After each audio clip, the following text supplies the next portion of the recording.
यहाँ सब कुछ पहचान कर ही जिया जाता है और पहचान कर ही होया जाता है। परंतु लोना कहता है कि बिना पहचान कर भी हो सकता है और बिना पहचान कर भी जिया जा सकता है। एक जानना पहचानना तो सिर्फ एक दिखावा होता है और एक जानना पहचानना सचमुच ही हो जाता है। परंतु दिखावे को तो कोई बिरला जानता है, सब सचमुच में ही मानते हैं। दिखावे को और जानने को सब सच ही मानते हैं। दिखावे को कोई बिरला जानता है कि ये दिखावा है, सच नहीं है। यहाँ तीन पहचान ही और हर व्यक्ति तीन पहचानों में जीता है।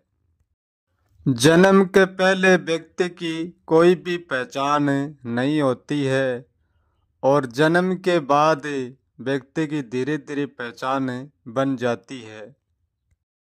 जन्म के साथ साथ ही पहचान बनना शुरू हो जाती है। जन्म के पहले भी व्यक्ति जीवन की पहचान में होता है, तभी वो जीवन में आता है। ऐसा नहीं है कि उसकी पहचान में नहीं है, परंतु वो पहचान को जानता नहीं है। जब धीरे धीरे जीवन विकसित होता है तो पहचान बन जाती है। पहचान नाम के साथ व्यक्ति जुड़ जाता है, नाम के साथ अपनी पहचान बना लेता है और जातिगत के साथ अपनी पहचान बना लेता है। और व्यक्ति बिना पहचान के द्वारा अपने को जानता भी नहीं है। पहचान मिलते ही पहचान के साथ एक हो जाता है और वो जानता है कि मैं ये हूँ। अपने नाम के साथ जुड़ जाता है, मानवता के साथ जुड़ जाता है।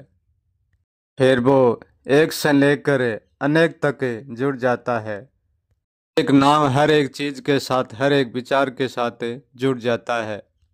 एक पहचान तो हर व्यक्ति को माता पिता से मिल जाती है और दूसरी पहचान व्यक्ति स्वयं खड़ी करता है।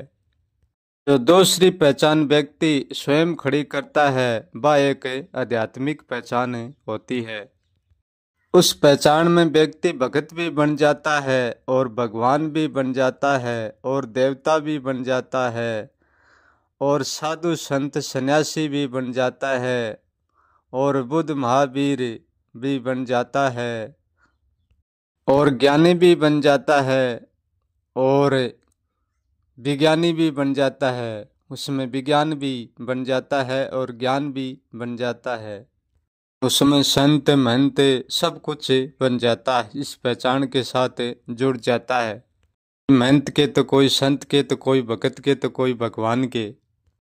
100% लोगों में 90% लोग तो जो माता पिता से पहचान मिलती है उसमें ही मर मिट जाते हैं और जो बाकी जो लोग हैं 10% वह लोग अपनी पहचान बना लेते हैं। जो साधु संत सन्यासी भगत भगवान की पहचान बनाते हैं वही एक तीसरी पहचान और बना लेते हैं। और वह तीसरी पहचान क्या होती है? वह तीसरी पहचान ये है, किसी ने मुक्ति की पहचान बनाकर आपको मुक्ति से जोड़ लिया, किसी ने निर्वाण की पहचान बनाकर निर्वाण में जोड़ लिया, किसी ने लोक की पहचान बनाकर लोक से जोड़ लिया, किसी ने सहज समाधि की पहचान बनाकर समाधि को जोड़ लिया, किसी ने आत्म साक्षात करके आत्म को से जोड़ लिया, आत्म सात का साक्षात्कार करके उसके साथ अपने को जोड़ लिया, पहचान बना ली। ये 3 पहचान होगी। पहली पहचान माता पिता से मिली और 2 पहचान व्यक्ति स्वयं बना लेता है। जब व्यक्ति खुद को 3 पहचानों से जोड़कर जानता है तो फिर नहीं जानना कहाँ से बाकी रह गया। ऐसा यहाँ कोई नहीं है जो खुद को नहीं जानते हैं। सब अपने आप को जानते हैं, सब खुद को जानते हैं, बस जानने का तरीका अलग है। अज्ञान भी खुद को जानता है, ज्ञानी भी खुद को जानता है, महाज्ञानी भी खुद को जानता है, विज्ञान भी खुद को जानता है। जैसे पेड़ की 3 शाखा जमीन की पताल में फैल जाए तो उस पेड़ को कोई भी तूफान नहीं उखाड़ सकता। ऐसे ही हमारी 3 पहचानों की जड़ें इतनी जीवन की जड़ें इतनी गहरी हो गई, चाह कर भी नहीं उखाड़ सकते। परंतु सच तो यही है कि बिना पहचान के जीवन भी नहीं जिया जाता। सबको लगता भी ऐसा ही है। जीवन की पहचान तो होगी, बिना पहचान का कोई जीवन नहीं हो सकता।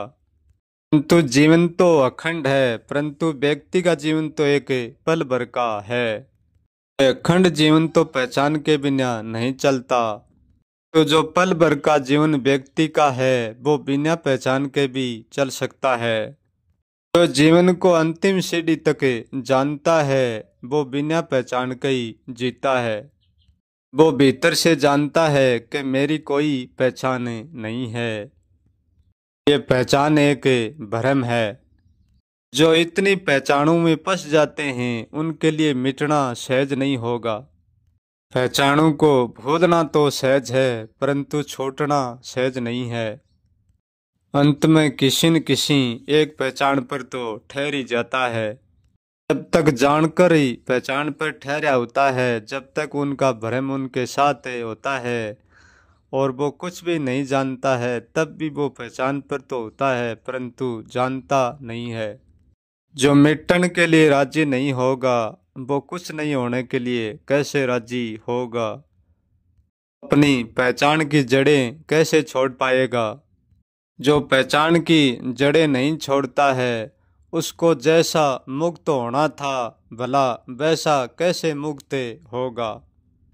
यह मुक्ति का भ्रम तो है, परंतु जो मुक्ति अंतिम होनी थी वो मुक्ति इस भ्रम में नहीं है। एक तो सदा मुक्त होना है और एक अंतिम मुक्त है। सदा मुक्त का अर्थ है इस मुक्ति में पहचान बनती है और इस मुक्ति में पहचान मिटती है। ये भी एक सदा मुक्त है। अंतिम मुक्ति का अर्थ है बिल्कुल मिट जाना, कुछ नहीं होना।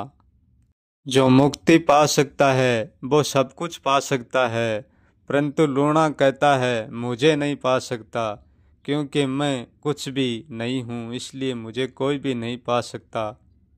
जो मिट जाता है उसमें पाने जैसा कुछ भी नहीं होता है। ना मुझे कोई पा सकता ना मुझे कोई खो सकता। ना तो मैं होने में होता हूँ और ना मैं नहीं होने में नहीं होता हूँ।